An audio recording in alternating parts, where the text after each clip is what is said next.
ChatGPT is one of the greatest inventions of 21st century, and this chatbot can solve complex numericals and problems. So today we are going to see how is ChatGPT going to solve basic physics numerical.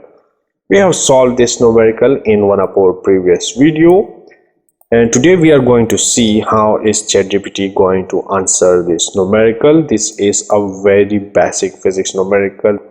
In this numerical, the velocity is given that makes a 54 degree with the x-axis, and we have to calculate the vertical component of the velocity and the horizontal component of the velocity, and this is a very basic physics numerical from class 9 physics. So let's try this on ChatGPT. Copy this, the numerical here, and paste it. Now press enter. And let's see. So initial velocity, position, and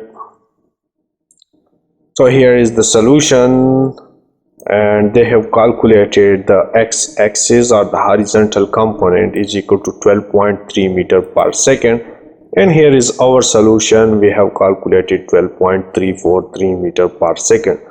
So this is precisely the same. Now let's see the vertical component. They have calculated is 16.99 meter per second, and here in our solution is the same 16.989 meter per second, which is nearly equal to 17 meter per second. So as ChatGPT passed to solve this physics numerical, here is the method. They have used the same equation. Vx is equal to v cos theta.